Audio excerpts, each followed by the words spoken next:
안녕하세요. 예, 같이 기도하시겠습니다.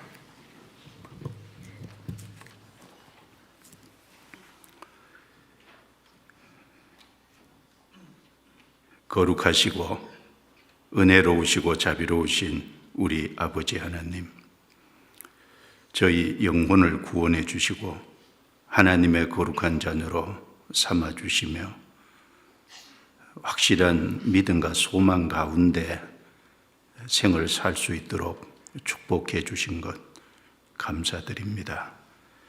오늘 주님의 보혈로 구원받은 형제자매들, 주님의 말씀 앞에 모여 거룩한 교제를 나눌 수 있도록 기회와 시간을 허락해 주신 것 감사드립니다. 각 사람의 마음을 열어주시고 주 성령께서 함께 하셔서 필요한 말씀으로 교훈해 주시고 심령 속에 새겨질 수 있도록 도와주옵소서. 저희 각 사람을 말씀 위에 든든히 세워주셔서 진리 가운데 걸어갈 수 있도록 도와주시고 천성에 이를 때까지 한 사람도 실족하지 않도록 도와주옵소서.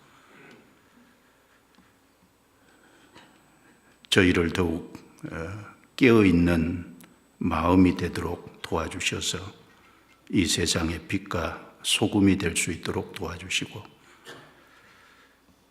주님께로 이뤄진 영혼을 건지는 귀한 삶을 더욱 살아갈 수 있도록 도와주옵소서. 오늘 이 자리에 함께하지 못한 성도들 어느 곳에 있든지 합당하신 은혜로 채워주옵소서. 스페인과 파리의 선교 중에 계시는 요한 목사님과 오세일 목사님 함께해 주셔서 동행해 주시고 하나님의 말씀으로 교회를 든든히 세울 수 있도록 또 영혼을 건질 수 있도록 역사해 주옵소서. 돌아올 때까지 건강을 지켜주시고 안전히 귀국할 수 있도록 인도해 주옵소서. 서울 곳곳에 전해지고 있는 집회 가운데 함께해 주셔서 귀한 역사가 더욱 나타나도록 해주시고 주님을 기쁘시게 하고 영광스럽게 할 수 있도록 도와주옵소서. 오늘 모든 시종을 주께 의탁드립니다. 저희 각 사람의 마음을 붙잡아 주시고 도와주옵소서. 우리를 구원해 주신 주 예수님 이름으로 기도드리옵니다. 아멘. 성경 잠언 31장 찾겠습니다. 잠언 31장.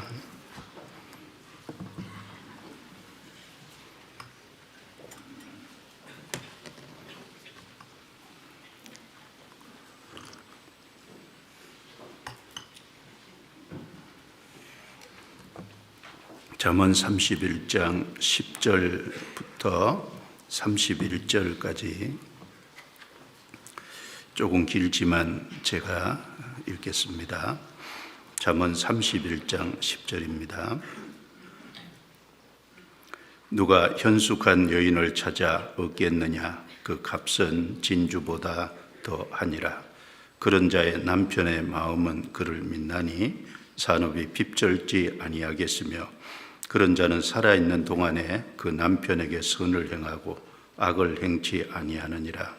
그는 양털과 삼을 구하여 부지런히 손으로 일하며 상고의 배와 같아서 먼 데서 양식을 가져오며 밤이 새기 전에 일어나서 그 집 사람에게 식물을 나눠주며 여종에게 일을 정하여 맡기며 밭을 간품하여 사며 그 손으로 번 것을 가지고 포도원을 심으며 힘으로 허리를 묶으며 그 팔을 강하게 하며 자기의 무역하는 것이 이로운 줄을 깨닫고 밤에 등불을 끄지 아니하고 손으로 손뭉치를 들고 손가락으로 가락을 잡으며 그는 강구한 자에게 손을 펴며 궁핍한 자를 위하여 손을 내밀며 그 집 사람들은 다 홍색 옷을 입었으므로 눈이 와도 그런 집 사람을 위하여 두려워하지 아니하며 그는 자기를 위하여 아름다운 방석을 지으며 세마포와 자색 옷을 입으며 그 남편은 그 땅의 장로로 더불어 성문에 앉으며 사람의 아는 바가 되니 그는 배로 옷을 지어 팔며 띠를 만들어 상고에게 맡기며 능력과 총기로 옷을 삼고 후일을 웃으며 입을 열어 지혜를 베풀며 그 혀로 인애의 법을 말하며 그 집안 일을 보살피고 게을리 얻은 양식을 먹지 아니하나니 그 자식들은 일어나 살해하며 그 남편은 칭찬하기를 덕행 있는 여자가 많으나 그대는 여러 여자보다 뛰어난다 하느니라. 30절 31절은 같이 읽습니다. 고운 것도 거짓되고 아름다운 것도 헛되나 오직 여호와를 경외하는 여자는 칭찬을 받을 것이라. 그 손의 열매가 그에게로 돌아갈 것이요 그 행한 일을 인하여 성문에서 칭찬을 받으리라.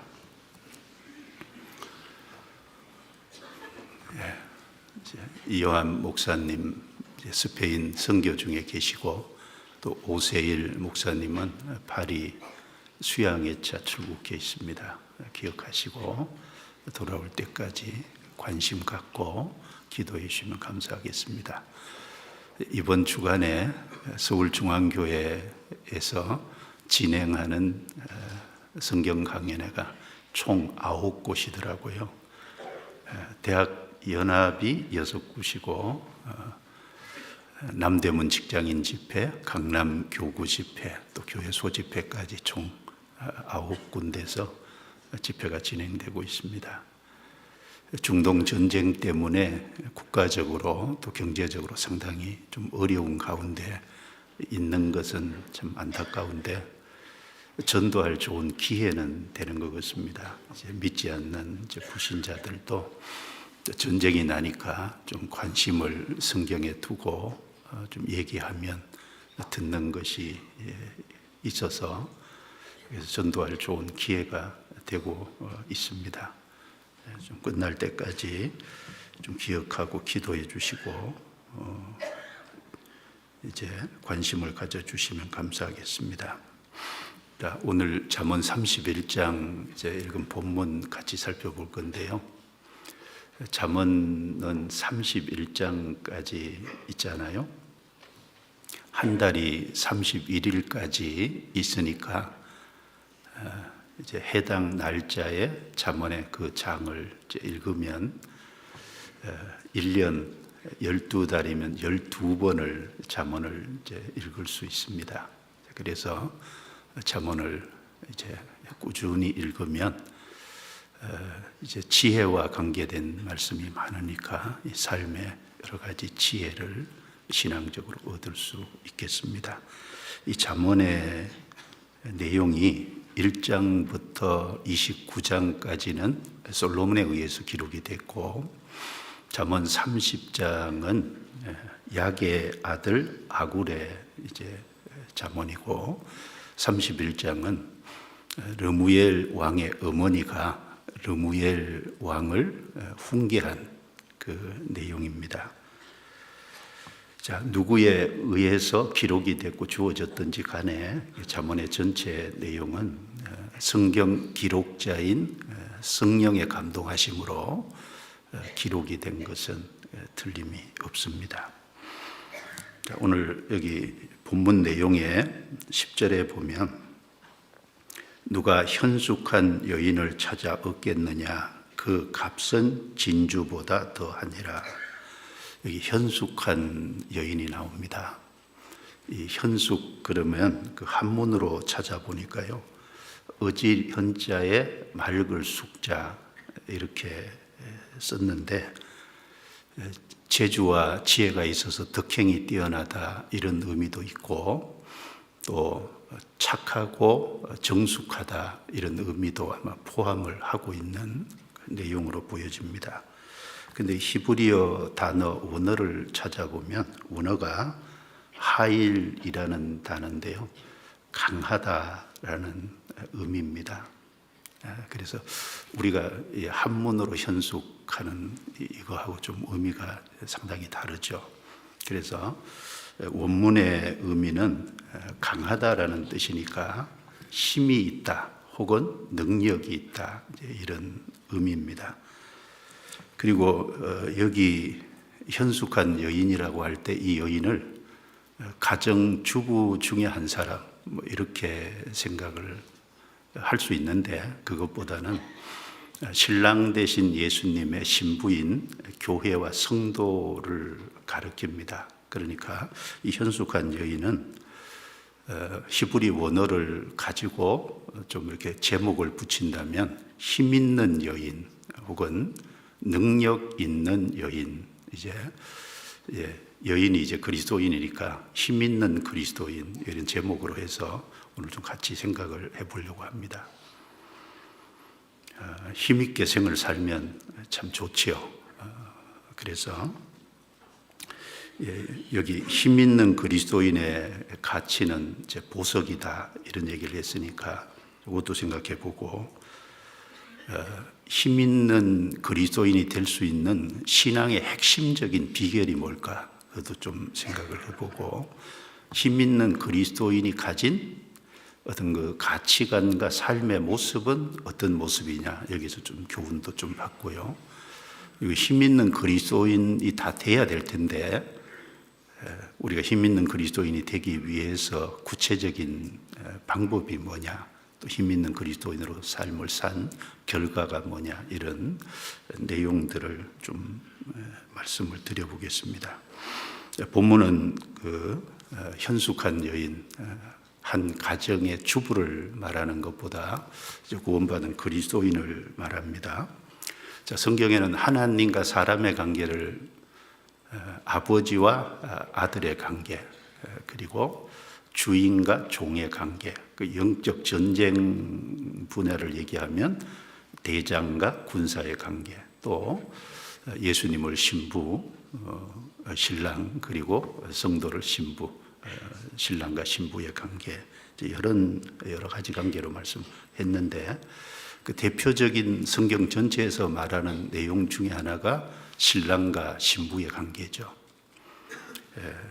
신랑 되신 예수님께서 이 땅에 오신 목적은 사람의 영혼을 구원해서 자신의 신부로, 즉 사랑의 대상으로 삼기 위해서 오신 것이 틀림이 없습니다. 하나님은 사랑이시라. 하나님이 사랑이시기 때문에 사랑은 혼자 하는 게 아니잖아요.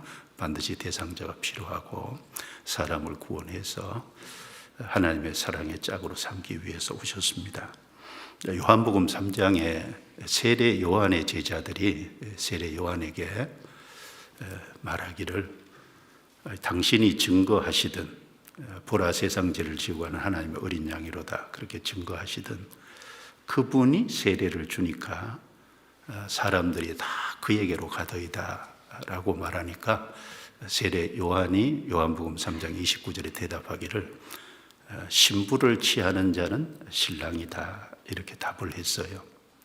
그 세례 요한의 대답 속에 예수님은 신랑이고 구원받은 사람은 신부다라는 것을 분명히 말씀한 거죠. 그리고 이 본문 내용 속에 이 현숙한 여인이 입은 옷이 세 가지 옷이에요. 한번 보겠습니다. 21절, 22절.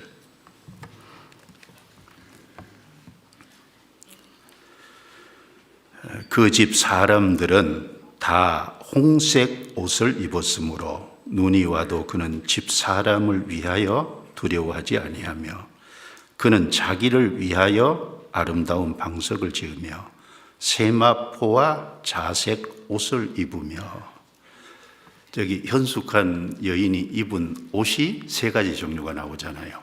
첫 번째는 홍색 옷, 그 다음에는 세마포, 세 번째는 자색 옷. 이것이 아주 중요한 의미를 가지죠. 이제 자기만 홍색 옷을 입은 게 아니라 집안 사람들이 다 홍색 옷을 입었으므로 눈이 와도 두려워하지 않는다. 이제 눈은 겨울을 가리키잖아요. 계절적으로 보면 생명이 시작되는 것이고, 가을은 열매의 계절이라면 계절적으로 겨울은 심판을 얘기합니다. 그러니까 여기 홍색 옷을 입었다는 것은 예수님의 피 색깔이잖아요. 즉 구원의 옷을 입었다는 의미죠. 그래서 자기만 구원의 옷을 입은 게 아니라 가족 사람들이 전부 홍색 옷을 입은 구원의 옷을 입었기 때문에 심판이 와도 두려워하지 않는다, 이런 의미고, 그 다음에 세마포 옷을 또 입었습니다.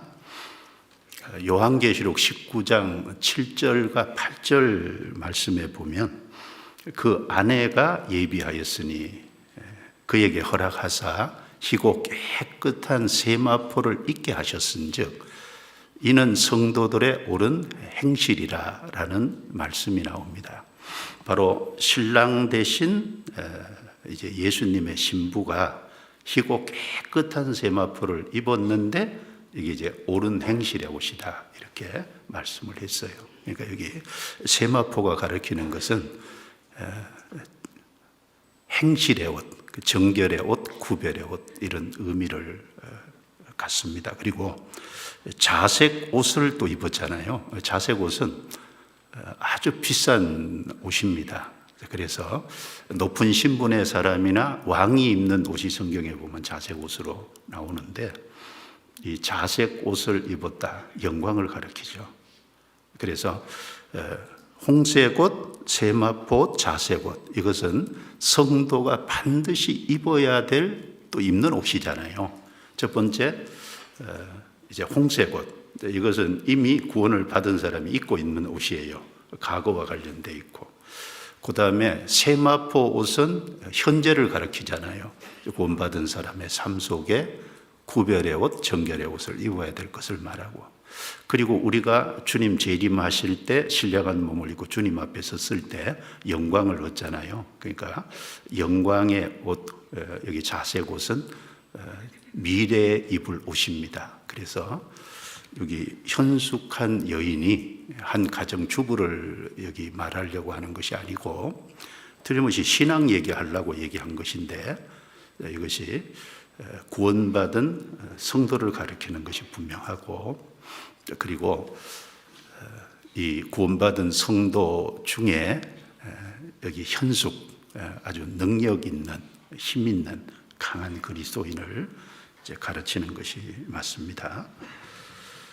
자, 그래서 저는 잠언 31장 10절부터 이 31절을 좀 과거에도 계속 보고 묵상하고 하지만 볼 때마다 성경 전체를 참 요약을, 신앙적인 요소를 너무나 잘 집약해서 요약해서 우리에게 필요한 것을 교훈하고 있다, 볼 때마다 그런 생각을 깊이 하게 됩니다.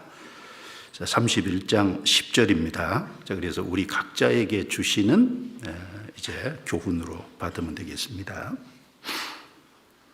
누가 현숙한 여인을 찾아 얻겠느냐? 그 값은 진주보다 더 하니라.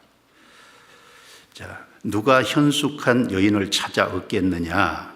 자, 이 말씀은 자, 힘 있는, 즉 능력 있는 그리스도인을 찾기가 어렵고 그 수가 적다, 이것을 좀 가르치고 있습니다. 생각을 해보면 불신자 중에 믿는다고 하는 사람은 너무 적고, 믿는다고 하는 무리 속에 구원받은 사람은 또 소수고, 그 구원받은 사람 속에서 헌신된 사람은 또 소수잖아요. 그래서 구원받은 사람 속에 바쳐진 사람이 참 많으면 좋은데 적다는 것이 안타깝죠. 성경 골로새서 4장 11절에 바울이 골로새서를 기록하면서 마지막 인사 부분에 몇 사람 이름을 거론을 쭉 하면서 이들만 하나님의 나라를 위하여 역사하는 자니 이런 자들이 나의 위로가 되었느니라 라고 말했어요. 그 보면 하나님의 나라를 위하여 역사하는 사람들, 참 멋있는 말인데 앞에 이들만 그랬잖아요. 그러니까 많지 않고 소수다, 좀 안타까워하는 어떤 그 마음이 있잖아요. 요한일서 2장에 보면 아이들아, 청년들아, 아비들아, 이렇게 말씀을 했어요. 아이들아, 너희는 아버지를 알았으며 청년들아 너희가 강하고 하나님의 말씀이 너희 속에 있어 너희가 악한 자를 이기었음이라. 또 아비들아 너희는 태초부터 계신 이를 알았으며 그랬는데 연령대 어떤 아이, 청년, 아비 이걸 얘기한다는 것보다도 신앙적인 아이, 청년, 아비 이걸 교훈하고 있잖아요. 구원받아서 신앙적인 아이로 탄생했는데 이제 청년에 지나고 그 다음에 성숙한 아비 신앙이 돼야 되는데 자라야 되잖아요. 자라서 성숙한 그리스도인이 사실 적은 것이 맞죠. 그래서 여기 누가 현숙한 여인을 찾아 얻겠느냐, 적다는 말입니다. 그런데 그 값은 진주보다 더하니라. 적지만 그 가치는 진주, 그 진주를 귀하게 여기죠. 그 진주보다 더하니라. 그 가치는 아주 보석이다 그 말입니다. 말라기 3장 17절에 내가 나의 정한 날에 그들을 나의 특별한 소유로 삼을 것이다 라고 말씀했는데, 그 특별한 소유가 마이 주얼리, 보석이잖아요. 하나님에게 특별한 소유가 된다. 하나님이 보실 때 보석으로 여기신다. 참 얼마나 귀한 사람이겠어요.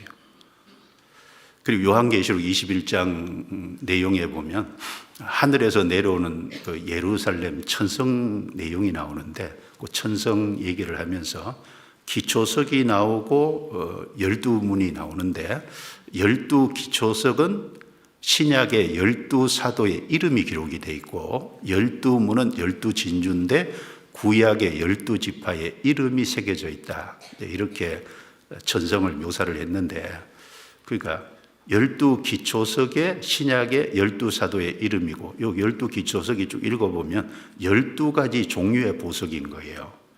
그러니까 하나님이 성도를 보석으로 본다는 얘기잖아요. 그리고 12문은 12진주니까 하나님이 성도를 진주로 본다는 얘기입니다. 그래서 성도가 귀한 것이 맞지만 그 중에 정말 헌신된 성도, 그리고 바쳐진 성도, 성숙한 성도가 돼야 되겠다. 그러면 하나님 앞에 더 귀한 사역을 감당할 수 있잖아요.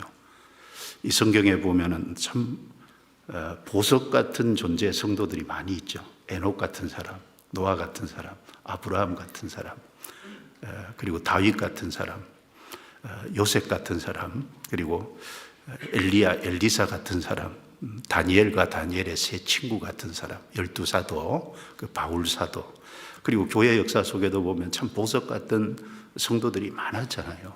그리고 우리 경국 교회 안에 정말 하나님이 보실 때 힘 있는 그리스도인, 힘 있는 성도가 꽤 많을 겁니다. 꽤 많으니까 역사를 이루어온 거예요. 자, 그러면 여기 힘 있는 그리스도인이 될 수 있는 요 신앙의 핵심 비결을 이야기를 한다면 뭘까? 여기 현숙한 여인의 모습을 쭉 한번 보면은 이 현숙한 여인은 남편에게 선을 행하고 악을 행치 않는다 그랬습니다. 그리고 부지런히 손으로 일한다 그랬어요. 그리고 저 뒤에 보면 27절이죠. 게을리 얻은 양식을 먹지 아니하나니, 그러니까 열심히 벌어서 먹지 게으른 것은 안 먹는다. 그러니까 아주 부지런한 사람이에요. 그리고 부지런한 것이 몸에 딱 배어 있잖아요. 그래서 15절에 밤이 새기 전에 일어나죠. 그리고 낮에 열심히 일하잖아요. 그럼에도 18절에 밤에 등불을 끄지 아니하고, 그러니까 새벽부터 늦은 밤까지 부지런히 일하는. 그리고 이렇게 열심히 일하는 이유가 뭐냐? 일해서 자기만 이제 배부른 게 아니고 20절에 그는 강권한 자에게 손을 펴며 궁핍한 자를 위하여 손을 내밀며, 강권한 자, 궁핍한 자를 도와주는 거예요. 그리고 여기 보면 이제 쭉 읽어가면서 우선순위를 한번 쭉 보면 제일 먼저 남편 거론하고, 그 다음에 이웃과 자기 집 거론하고, 그리고 21절, 22절에 자기를 위하여 자기 거론하잖아요. 그러니까 이제 순서를 딱 보면 먼저는 남편이 앞에 있고, 그 다음에 이웃과 집안 식구들이 앞에 있고, 자기를 제일 나중에 후치시킵니다. 우선순위를 이렇게 정하고 살고, 그리고 뒤에 집안 일을 하고 집안 사람들을 돌보고, 또 먼저 쭉 앞에 행동하고, 그 다음에 26절에 입을 열어 지혜를 베풀며 그 혀로 인애의 법을 말하며. 어떤 사람은 일은 하나도 안 하면서 막 말만 하는 사람 있잖아요. 봉사할 때도 보면은 자기는 일 하나도 안 하면서 이거 하라 저거 하라 말만 하는 사람이 있는데, 어떤 사람은 성실하게 일하는 사람이 있잖아요. 여기 현숙한 여인은 정말 부지런히 일을 하고 그리고 나서 말하는 거예요. 그래서 열심히 행동으로 보이고 말하는, 이것도 이제 참 본받을 점이고, 그리고 여기 후일을 웃으며 이 말을 했잖아요. 25절에 그 후일을 웃는다. 그러면 이제 미래 웃겠다, 장래 웃겠다. 그 말은 현재 내가 고생 좀 하겠다 그 말이잖아요. 그러니까 현재를 위해서 현재를 사는 게 아니고 미래를 내다보고 현재를 사는 거잖아요. 그래서 이것도 바른 모습을 갖고 있고, 자, 이런 그 삶의 모습, 이런 행동의 모습, 이런 걸 쭉 여기 나열을 해놨는데, 이런 것들은 외적인 모습이잖아요. 이런 것들을 하게 하는, 이런 삶을 살게 하는 내적인 동기가 있을 거 아니에요. 핵심 키가 있을 거 아니에요. 신앙적인 가장 중심되는 핵심 요소가 있을 거 아니냐 그 말입니다. 그것이 마음의 내적 동기인데, 그것이 이 현숙한 여인의 마음속에 딱 박혀 있는 것이 하나님을 경외하는 마음인 거예요. 하나님을 경외하는 마음이 딱 마음에 박혀 있으니까 이 모든 외적인 행동을 하게 만든다 그 말입니다. 그래서 여기 30절에 한번 보시죠. 30절, 31장 30절입니다. 같이 읽겠습니다. 고운 것도 거짓되고 아름다운 것도 헛되나 오직 여호와를 경외하는 여자는 칭찬을 받을 것이라. 고운 것인데 왜 거짓되죠? 누가 고운데 왜 거짓되냐? 그렇죠. 고운 건 고운 거죠. 그런데 고운 것이 그대로 있으면 거짓되지 않죠. 시간 지나가면 고운데 추하게 바뀌잖아요. 그러니까 그 고운 것이 계속 그대로 있을 거라고 이제 그렇게 믿으면 그 거짓에서 오는 거잖아요. 고운 것도 거짓되고, 아름다운 것은 아름다운데 왜 헛돼요? 아름다운 게 계속 있으면 좋은데 아름다운 것도 시간 지나면 바뀝니다. 오직 여호와를 경외하는 여자는 칭찬을 받을 것이라. 자, 앞에 이렇게 참 모범적인 모습으로, 성실한 모습으로, 헌신하는 모습으로 쭉 생을 사는 이런 외적인 모습의 마음의 동기, 바탕을 딱 보면 여호와를 경외하는 마음 중심에 있는 거예요. 여호와를 경외하는 것이 참 중요하잖아요. 지난번 이제 설교 때도 이사야 33장 6절에 하나님을 경외함이 너의 보배니라 그랬는데, 정말 사람 마음 중심에 하나님을 경외하는 이 마음을 갖고 있는 것이, 이것이 정말 보석이고, 이 마음의 내적 동기가 있어야만 이 모든 것을 할 수 있는 바탕이 되는 거잖아요. 아마 하나님을 경외하는 마음이 없으면 이렇게 살라 그러면 왜 이렇게 살라 그러냐고 불평불만이 가득할걸요. 잠언 1장 7절에 여호와를 경외하는 것이 지식의 근본이다 그랬습니다. 하나님을 알아야 사람이 뭔지도 알고, 하나님을 알아야 사람이 어디서 왔는지도 아는데 하나님을 모르니까 자기도 모르고 자기가 어디서 왔는지도 모르잖아요. 그러니까 진화론, 원숭이가 사람 됐다. 그걸 사람들이 받아들이니까 그 좀 엉뚱한 거예요. 그런데 이 현숙한 여인의 마음 중심에는 하나님을 가장 높이는 마음, 하나님을 가장 존중히 여기는 마음, 하나님을 가장 사랑하는 마음, 하나님을 이 세상 무엇보다도 두려워하는 마음, 이런 하나님을 경외하는 것이 마음 중심에 딱 있으니까 이 모든 것을 외적인 행동을 가능케 하는 겁니다. 여기 핵심 키잖아요. 신앙의 핵심 요소입니다. 세례 요한은 예수님에 대해서 말하기를 나는 굽혀 그의 신들매를 풀기도 감당치 못하겠노라. 나는 그의 종이 되기도 감당치 못할 자다. 그러니까 세례 요한의 그 마음 중심에 예수님을 얼마나 높이고 귀하게 여기고 있는 거예요.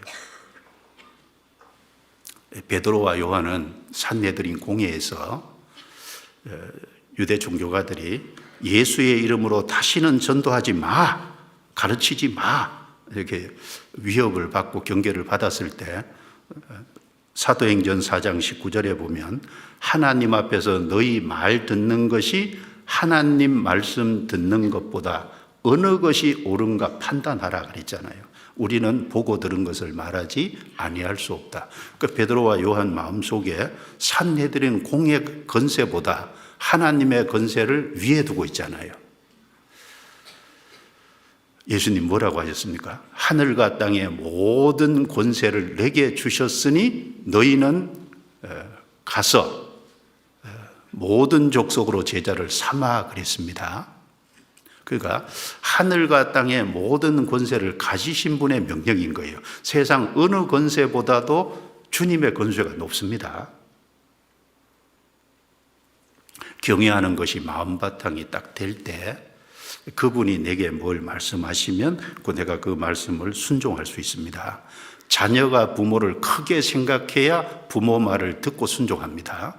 학생은 교수를 크게 생각해야 교수 말을 듣고 따를 거예요. 신입사원으로 입사를 했어요. 사장이 크게 보이면 사장 말을 듣잖아요. 그런데 좀 시간이 지나가서 경력이 쌓이고 하면 사장 별거 아니네. 그럼 사장 말을 제대로 안 듣습니다.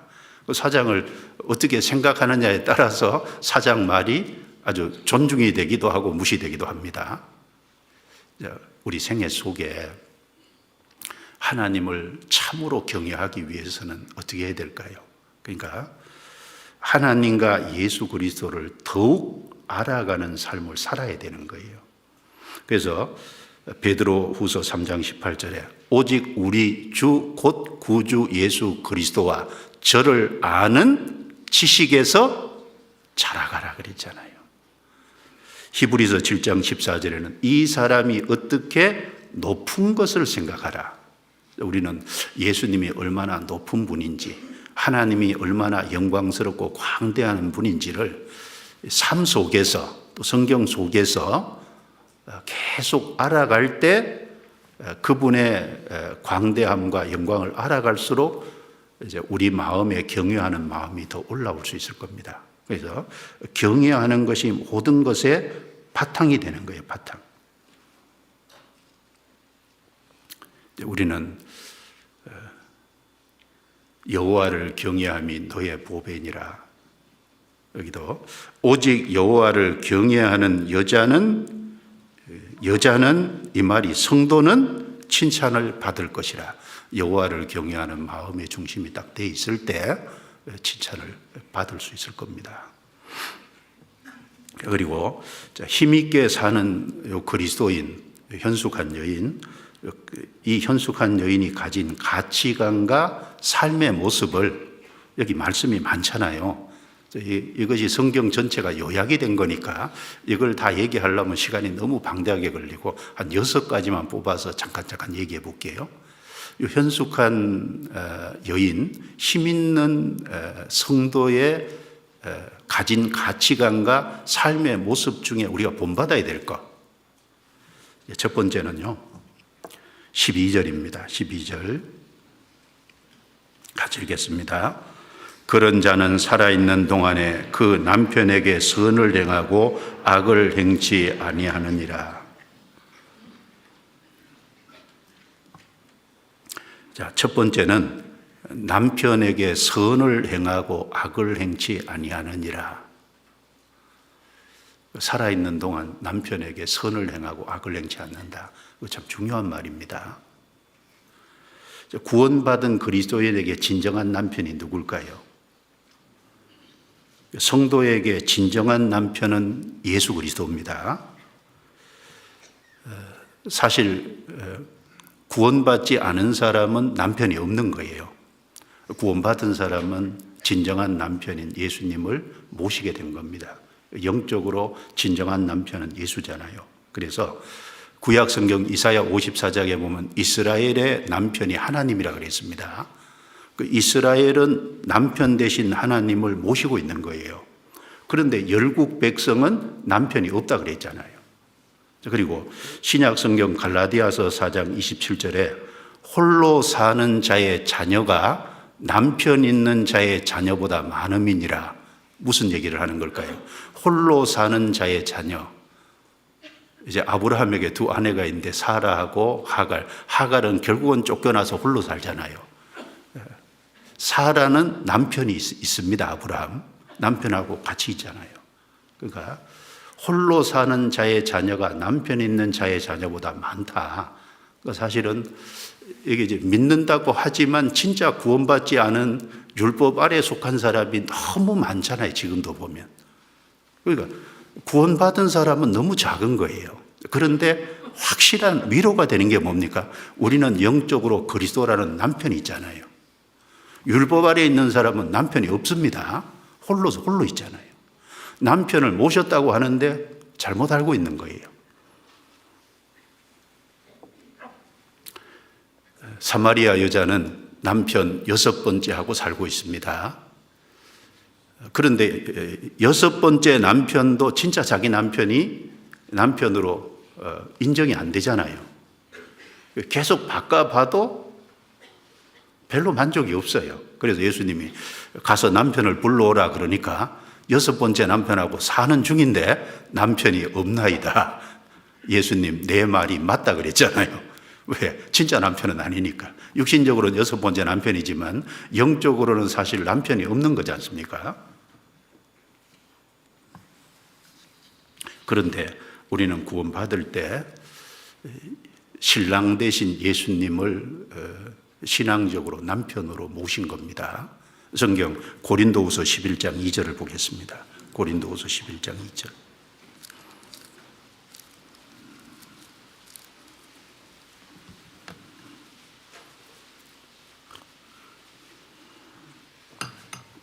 고린도후서 11장 2절입니다.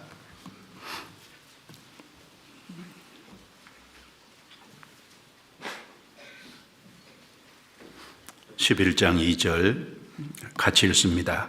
내가 하나님의 열심으로 너희를 위하여 열심 내노니 내가 너희를 정결한 처녀로 한 남편인 그리스도께 드리려고 중매함이로다. 바울 사도가 고린도에 편지를 보내면서 고린도 성도들 너희를 정결한 처녀로 즉 신부로 한 남편인 그리스도께 드리려고 중매함이로다. 여기 한 남편 무슨 말입니까? 유일한 남편인 그리스도께 드리려고 중매함이로다 이 말이잖아요.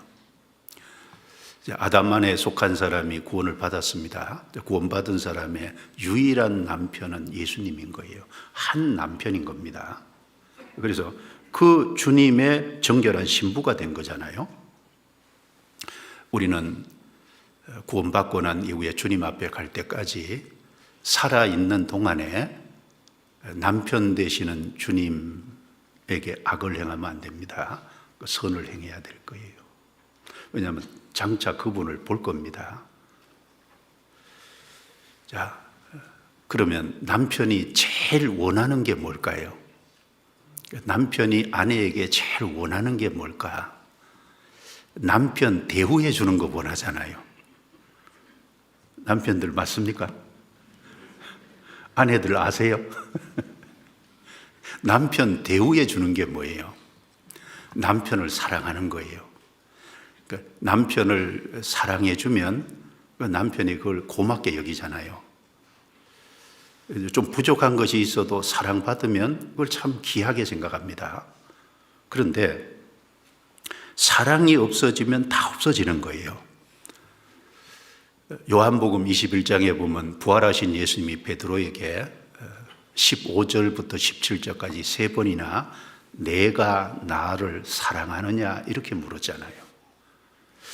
너 3년 반 동안 훈련 잘 받았냐? 이렇게 물은 게 아닙니다. 내가 나를 사랑하느냐? 이렇게 물은 거예요. 그러니까 베드로는 세 번 대답을 했고, 사랑한다고 대답하는 베드로에게 내 양을 먹이라, 내 양을 치라, 내 양을 먹이라 부탁을 했잖아요. 요한계시록 2장 에베소 교회에 보면 에베소 교회는 참 좋은 것이 많이 가지고 있어요. 에베소 교회에 보면 행위와 수고와 인내가 있었습니다. 악한 자들을 시험하여 거짓된 것을 드러냈어요. 그리고 수고와 인내, 참고 주님을 위하여 열심히 하는 열심도 있었어요. 그런데 딱 하나, 너의 처음 사랑을 버렸느니라. 좋은 것들을 얼마나 많이 가지고 있어요. 그런데 너의 처음 사랑을 버렸느니라. 그런데 그 돌이키지 아니하면 내 촛대를 내 자리에서 옮기리라 그랬어요. 그러니까 사랑을 버리면 다 버리는 거예요. 좋은 것을 다 갖고 있어도 사랑을 버리면 다 버리는 겁니다. 우리는 이제 예수님이 나를 위해서 십자가에 죽었다는 걸 알고 참혹한 죽음이고 피를 흘린 것을 분명히 압니다. 그로 말미암아 내 죄가 용서됐고 내가 건진받았어요. 그래서 주님이 내 유일한 신앙적인 남편이 됐습니다. 그 주님에게 우리는 선을 행하고 악을 하지 말아야 됩니다. 그 주님을 실제 높여야 돼요. 그분을 내 주인으로 삼고, 그리고 그분의 뜻에 순종하고 그분을 의지할 대상으로 삼고 그분에게 의논해야 됩니다. 주님을 높여야죠. 그리고 주님의 뜻에 순종해야 돼요. 그리고 주님을 앞세워야 해요. 의지할 대상으로 삼고 물어야 될 거예요. 그래서 시편 16편 8절에 보면 내가 여호와를 항상 내 앞에 모시며 그가 내 우편에 계심으로 내가 요동치 아니하리로다. 내가 항상 그를 내 앞에 모시며, 주님을 정말 앞에 모시고 있을까 내가. 주님 비키세요, 내가 할게. 그런 거 없어요. 주님을 항상 내 앞에 모시며 주님을 의지할 대상으로 삼고 주님께 의지하면 얼마나 좋아요. 주님을 주님 대우해드리는 걸 주님은 원하실 겁니다. 잠언 3장 5절 6절에 너는 마음을 다하여 여호와를 의뢰하고 내 명철을 의지하지 말라. 너는 범사에 그를 인정하라. 그리하면 내 길을 지도하시리라.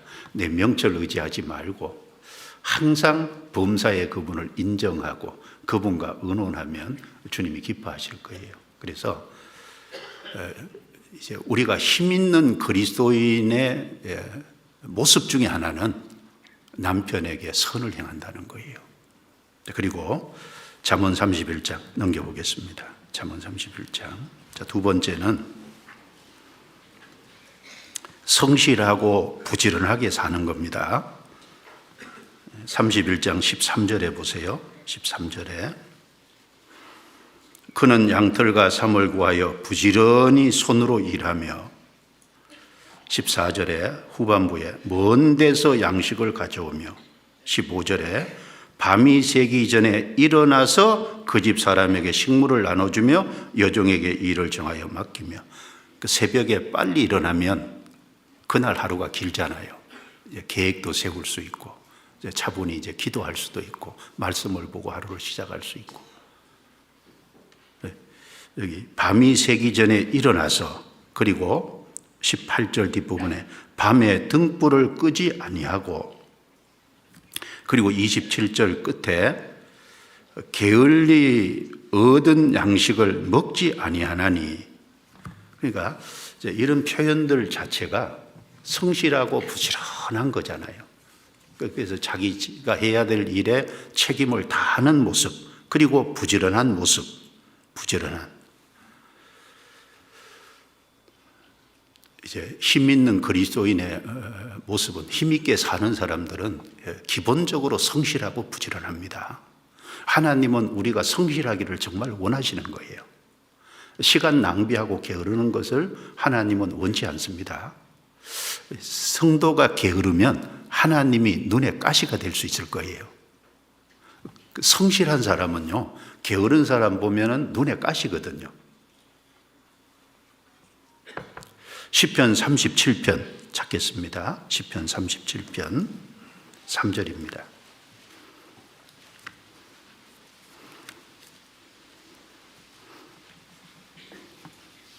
시편 37편 3절 같이 읽겠습니다. 여호와를 의뢰하여 선을 행하라.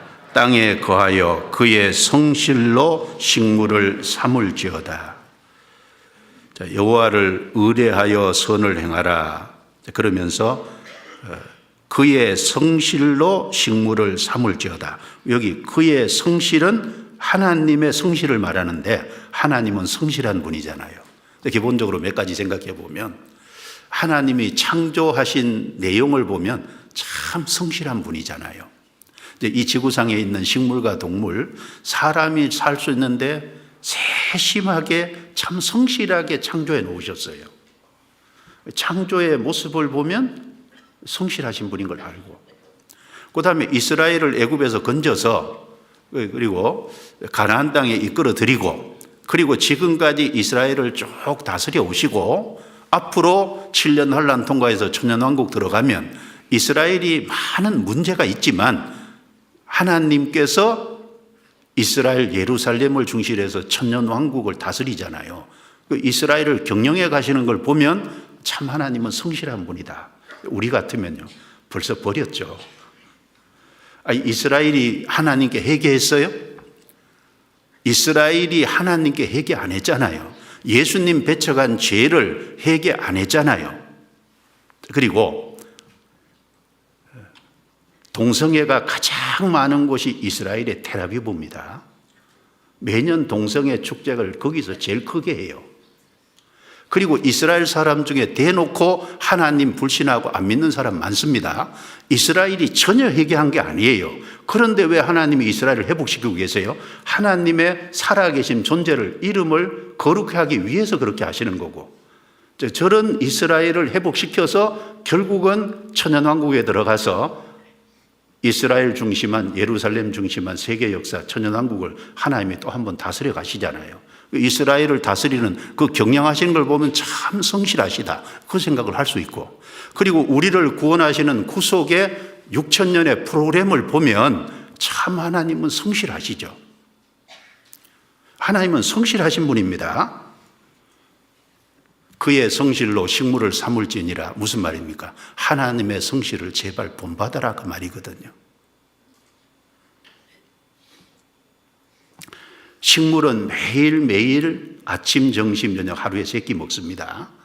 매일매일 먹고, 그리고 이제 힘을 얻어서 하는 것처럼 주님의 성실을 조금씩이라도 매일매일 따라서 본받아서 해야 되는 거예요. 주님 안에서 내가 해야 될 마땅한 일을 성실하게 그리고 부지런하게 일을 해야 되는 겁니다.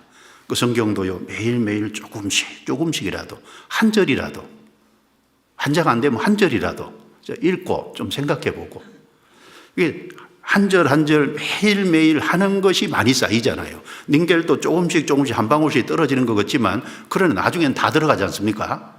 조금씩 하면 나중에는 많이 알게 되는 거라고요. 교회에서 하는 내 일도 그렇고, 전도하는 것도 가만히 손 놓고 있다가 전도하면 전도가 되냐고.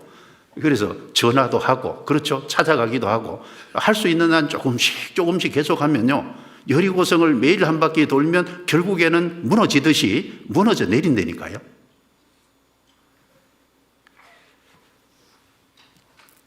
사무엘상에 보면 엘리 제사장은 정말 게으른 사람입니다. 제사장인데 게으르잖아요. 그리고 마지막에도 의자에 앉아 있다가 뒤로 넘어져서 목이 부러져서 죽었잖아요. 왜 그런 모습을 기록을 해놨을까? 나이가 많았다, 그게 문제가 아니고 원래 습관 자체가 게으른 거예요. 게으른 거니까 그 모습을 담아놓은 겁니다. 여러분, 힘 있는 그리스도인의 삶의 모습은 가치관은 성실하게 부지런하게 사는 거예요. 그게 사실 별거 아닌 것 같지만 사실 우리 삶의 성실과 부지런한 것이 얼마나 중요해요. 게으른 자여 개미에게로 가서 그 하는 것을 보고 지혜를 얻으라 그랬잖아요. 개미에게라도 배우라고 했습니다. 그리고 세 번째, 잠언 31장 넘겨보겠습니다. 잠언 31장 15절.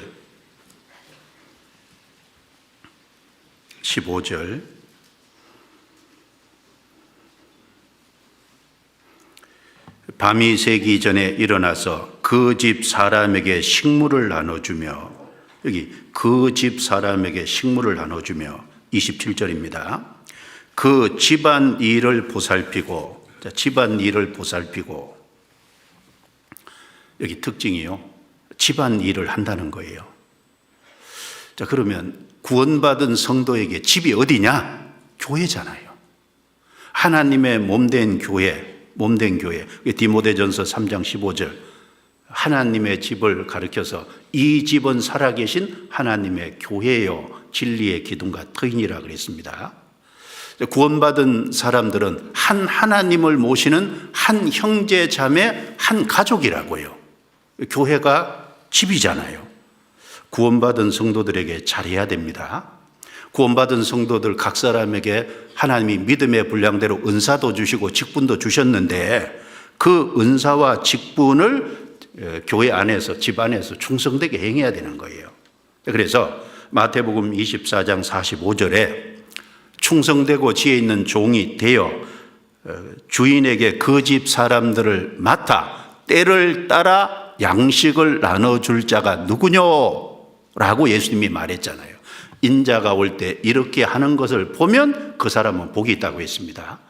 그 집 사람들을 맡아, 예수님이 말한 그 집 사람들을 맡아, 세상 가정을 얘기하는 게 아니잖아요. 하나님의 몸된 교회, 이 집에서 자기 믿음의 분량대로 받은 은사와 직분을 가지고 성도들에게 잘해야 돼요. 여기서 자기가 할 수 있는 일을 잘해야 됩니다. 힘 있는 성도의 삶의 모습 중에 본받을 것은요, 집안 일을 한다는 거예요. 하나님의 몸된 교회에서 자기가 할 일을 잘하는 겁니다. 요한계시록 2장 10절에 죽도록 충성하라. 그 성령께서 교회에 주신 말씀이에요. 죽도록 충성하라. 주님과 교회를 위해서 죽도록 충성하고 난 이후에 훗날 뒤돌아보면서 후회하는 사람 없을 겁니다. 하나님이 반드시 갚아주실 거예요. 자, 그리고 네 번째, 힘 있는 성도의 모습은 타인을 향해서 손을 펼 줄 안다는 거예요. 손을 움켜쥐는 게 아니라 편다는 겁니다. 31장 20절입니다. 20절 같이 읽겠습니다. 그는 강권한 자에게 손을 펴며 궁핍한 자를 위하여 손을 내밀며. 여기 현수간 여인이 이제 부지런하게 물질을 모으는 이유가요, 자기만 가지기 위해서, 움켜쥐기 위해서, 그게 아니죠. 강권한 자에게 손을 펴며 궁핍한 자를 위하여 손을 내밀며. 물질을 모으는 이유가 손을 펴기 위해서예요. 요 손 이렇게 잘 보면 여기 손을 하나님이 이렇게 만들었는데 이걸 움켜쥐냐 펴냐, 우리 마음의 태도가 움켜쥐고 사냐 펴고 사냐, 이것에 따라서 삶이 상당히 바뀔 겁니다. 손을 펴며 나눠주는 것이, 여기 힘 있는 사람은 나눠주잖아요. 인색한 사람은 나눠줄 수 없습니다. 그리고 세상에 이제 넓게 생각을 해서 세상에 정말 강권한 자, 정말 궁핍한 자, 정말 가난한 자가 뭐예요? 구원 못 받은 불신자가 정말 강권하고 궁핍하고 가난하잖아요. 우리는 그들을 정말 건져야 될 겁니다. 이 세상에서 구원받은 사람이 할 일이 가장 큰 일이 뭐겠어요? 영혼을 건지는 일이죠. 그보다 더 큰 일은 없습니다. 그래서 잠언 24장 11절 12절에 보면 너는 사막으로 끌려가는 자를 건져주며 살육을 당하게 된 자를 구원하지 아니치 말라. 반드시 건져주라는 거예요. 다니엘서 12장 2절 3절에 땅에 있는 자 중에 많이 깨어 영생을 얻는 자도 있겠고 깨어 무궁히 부끄러움을 입을 자도 있을 것이며 많은 사람을 옳은 대로 돌아오게 한 자는 궁창의 별과 같이 영원토록 비치리라 그랬습니다. 많은 사람을 옳은 대로 돌아오게 한 자, 잘못된 길을 가는데 옳은 대로 돌아오게 돼 불신자를 구원받게 하는 그것은 궁창의 별과 같이 영원토록 비치리라. 그게 가장 중요한 일이라고 하십니다. 그러니까 손을 펴야 돼요. 강권한 자, 궁핍한 자. 실제로 이제 그런 분들이 우리 주변에 있고 또 실제로 가장 강권하고 궁핍한 영혼이 불쌍한 분들 건지는 거. 다음 주에도 중계 수양이 있잖아요. 우리에게 좋은 기회일 겁니다. 그리고 여기 잠언 31장에 여기 현숙한 여인은 우선순위가 바르게 되어 있습니다. 먼저 남편이 제일 앞이고 그 다음에 이웃과 가족이고 자기가 제일 후치 돼 있어요. 한번 보세요. 31장 12절을 보겠습니다. 그런 자는 살아있는 동안에 그 남편에게 15절에 밤이 새기 전에 일어나서 그 집 사람에게 21절에 강권한 자, 궁핍한 자입니다. 그 다음에 21절에 그는 그 집 사람들은 그래서 중간에 그는 집 사람을 위하여 그리고 22절에 가서 그는 자기를 위하여.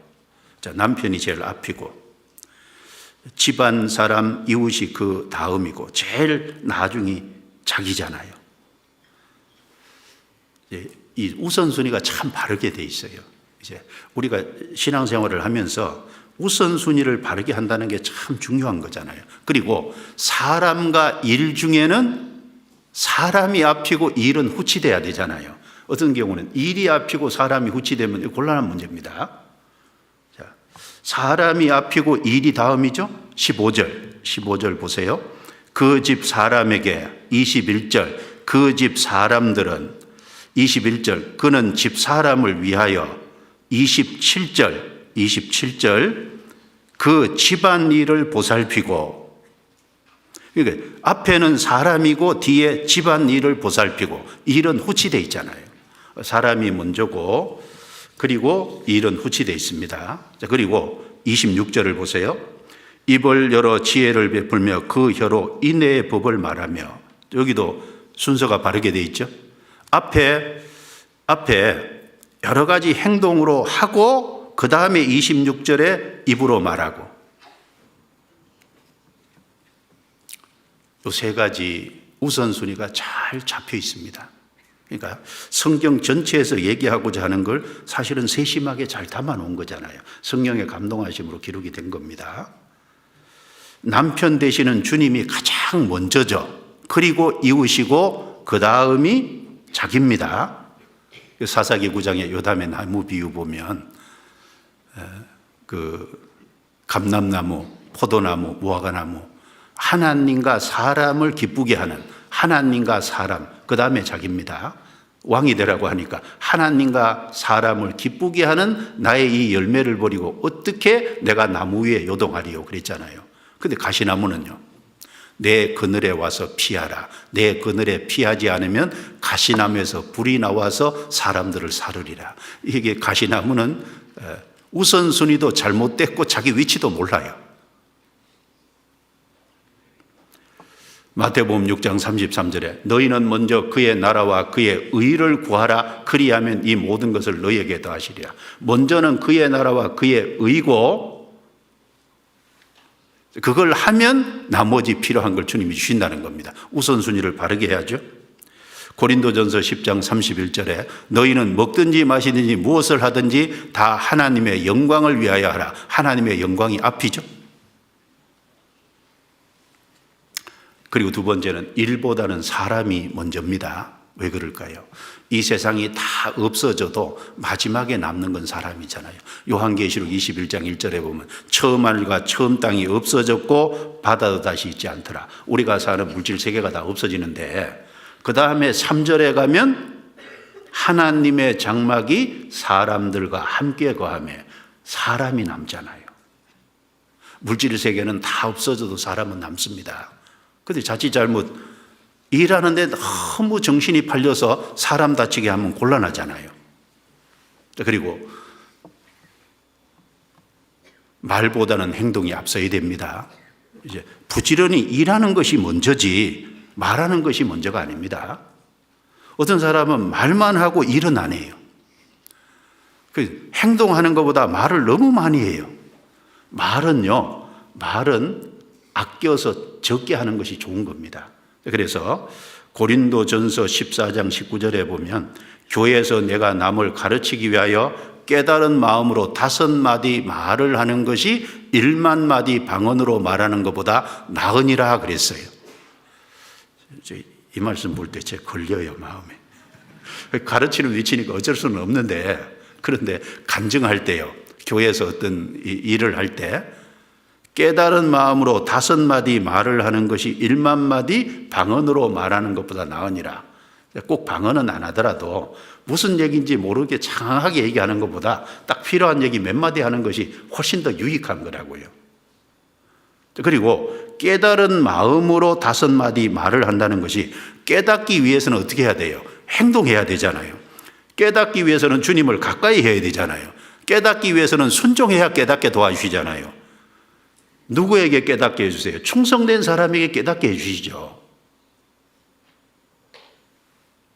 그리고 6번째, 참 바른 가치관을 갖고 있다는 게 후일을 웃으며 그랬어요. 25절 보세요. 능력과 종기로 옷을 삼고 후일을 웃으며. 그러니까 이분은 현재를 위해서 현재를 사는 게 아니잖아요. 미래의 장래에 웃을 걸 생각하고 현재는 고난받고 눈물 흘리는 걸 선택한다는 얘기를 지금 하고 있잖아요. 현재를 위해서 현재를 사는 사람들은 세상 사람인 거예요. 일락을 좋아하는 사람은 살았으나 죽었느니라 그랬잖아요. 구원받은 사람은 주님 앞에 영원한 천국, 주님 앞에 섰을 때 금세 내세를 내다보고 금세를 사는 겁니다. 우리는 가치관을 바르게 가져야 될 겁니다. 예수님도 히브리서 12장 2절에 저는 앞에 있는 즐거움을 위하여 십자가를 참으사 그랬어요. 십자가를 참으셨습니다. 앞에 있는 즐거움이 뭘까요? 예수님이 부활 승천해서 영광 얻는 것도 앞에 있는 즐거움이고, 그 예수님의 복음 완성으로 많은 사람이 구원받는 것도 앞에 있는 즐거움입니다. 그걸 위해서 참으셨잖아요. 예수님도 미래를 위해서 현재의 고난과 눈물 흘리는 걸 감수하셨습니다. 그래서 힘 있는 사람의 가치관과 삶의 모습에서 본받을 6가지, 힘 있는 사람들이 이렇게 사는 것이 맞잖아요. 그리고 힘있게 살기 위해서 구체적인 방법 간단하게 정리를 하면 첫 번째는 마음의 허리를 동이는 게 필요합니다. 잠언 31장 17절을 보겠습니다. 17절 같이 읽습니다. 힘으로 허리를 묶으며 그 팔을 강하게 하며. 자, 우리 몸이 힘쓰는 곳이 어디예요? 허리예요, 허리. 사실 허리가 딱 다치면, 허리 디스크 오면 이제 아무것도 못 들어요. 그러니까 여기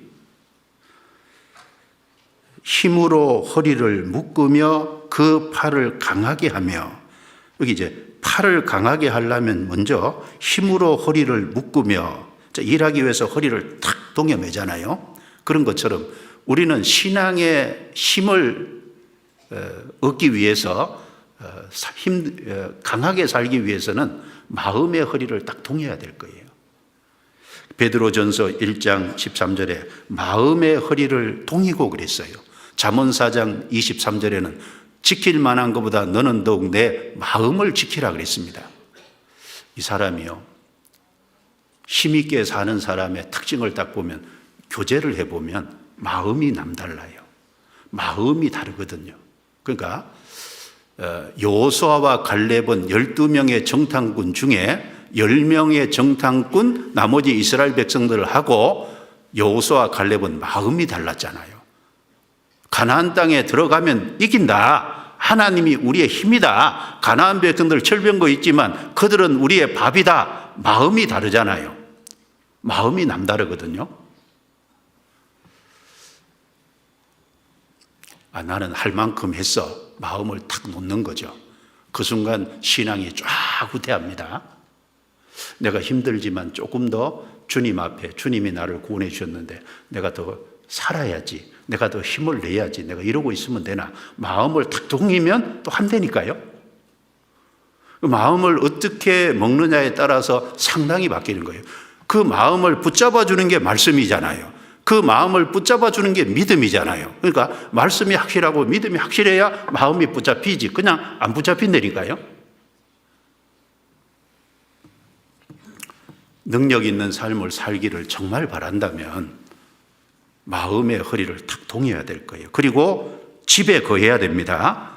15절에 보세요. 15절에 그 집 사람에게, 그리고 21절에 그 집 사람들은 그는 집사람을 위하여, 27절에 그 집안 일을 보살피고, 여기 집이라는 단어가 4번이나 반복이 됐는데 현숙한 여인은 자기가 거할 집이 있고 그 집에 확실하게 거하잖아요.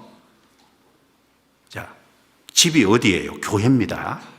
정말 내가 힘있게 살려면 생명의 성령의 법이 역사하는 교회에 딱 연결이 돼야만 힘있는 삶을 살 수 있는 거예요. 그러면 이 잠언 31장의 현숙한 여인, 힘있는 성도하고 잠언 7장의 기생하고 차이가 뭐예요? 기생은 집에 안 거하거든요. 그래서 잠언 7장 11절에 보면 이 계집은 떠들며 완패하며 그 발이 집에 머물지 아니하며, 기생은 집에 머물지 않잖아요.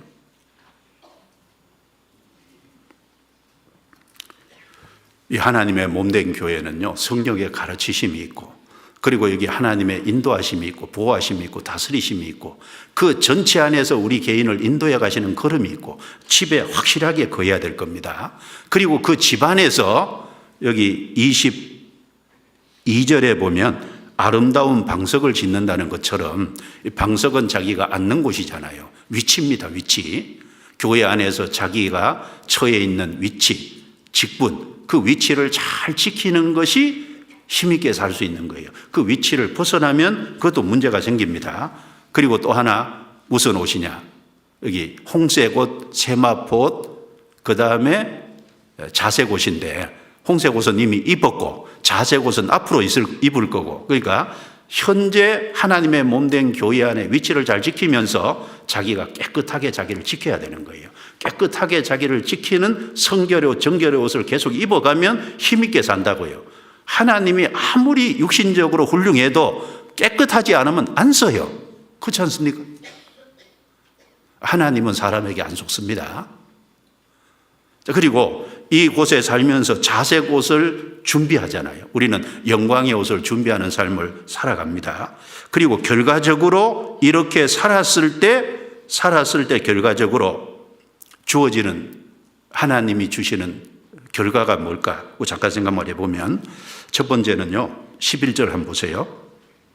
그런 자의 남편의 마음은 그를 믿나니 산업의 핍절지 아니하겠으며, 그리고 28절에 그 남편은 칭찬하기를 덕행 있는 여자가 많으나 그대는 여러 여자보다 뛰어난다 하느니라. 여기 두 가지, 남편은 그를 믿는다, 남편이 칭찬한다. 자, 우리가 주님 앞에서요, 주님이 나를 믿어주고 주님이 나를 칭찬한다면 이건 최고가 아닐까요? 남편 되시는 주님이 나를 신뢰해주고 주님이 나를 칭찬해주면 가장 신부가 큰 것을 받는 겁니다. 하나님은 욥이라는 사람을 진짜 믿었잖아요. 그러니까 욥기서를 보면 사단 앞에서조차 욥을 2번씩이나 칭찬을 하는 거 봐요. 그것은 욥을 진짜 신뢰한다는 얘기 아니에요. 내가 내 종 욥을 주의하여 보았느냐, 그처럼 정결하고 신앙을 가진 사람이 없다고 칭찬했잖아요. 하나님도 칭찬하고 믿어줬잖아요. 그리고 모세를 하나님이 믿어줬는데 민수기 12장에 보면 모세의 형 아론과 누나 미리암이 모세를 대적했을 때 하나님께서 모세 편이 돼서 미리암과 이제 모세의 형 아론을 책망했잖아요. 아니, 너희가 모세 대적하기를 부끄러워하지 아니하느냐? 그는 나와 가까이 해서 나와 같이 교제했던 사람이다 라고 책망했습니다. 미리암이 문둥병이 들었잖아요. 우리가 주님 앞에 정말 힘 있는 성도의 삶을 살아갈 때 주님은 그런 사람을 믿어주고 칭찬합니다. 그리고 두 번째는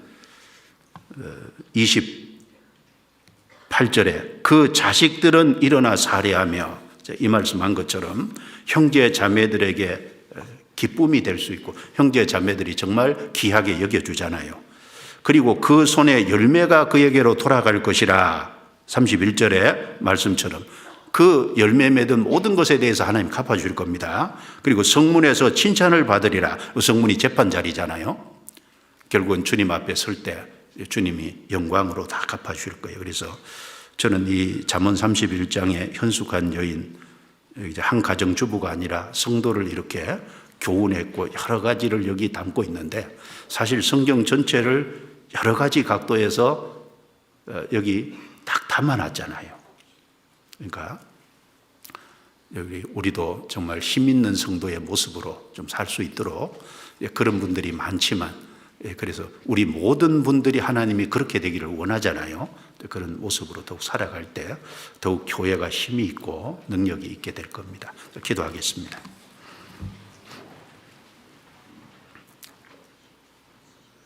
하나님의 크신 은혜와 사랑에 감사합니다. 오늘도 주님 말씀 앞에 모여서 함께 교제하고 거룩한 말씀을 나누어 우리 마음에 또 삶의 교훈이 되게 해주심을 감사합니다. 주님께서 우리가 어떤 사람이 되기를 원하시는 줄 가르쳐 주신 대로 깨어 있을 수 있도록 도와주시고, 충성된, 그리고 주님의 도우심을 받아서 능력 있는 성도로서의 삶을 살아갈 수 있도록 우리 각 사람을 다스려 주시고 귀하게 사용해 주옵소서. 한 주간 있는 모든 집회 가운데 마지막까지 도와주셔서 구원의 역사가 나타나게 해주시고, 다음 주에 있을 중계 수양에도 주님 앞서 행해 주셔서 준비하는 모든 손길들 위해 함께 해주시고, 이번에도 큰 역사를 경험할 수 있도록 도와주시고 하나님께 기쁨과 영광이 되게 해 주옵소서. 우리를 구원해 주신 주 예수님 이름으로 기도드려옵니다. 아멘.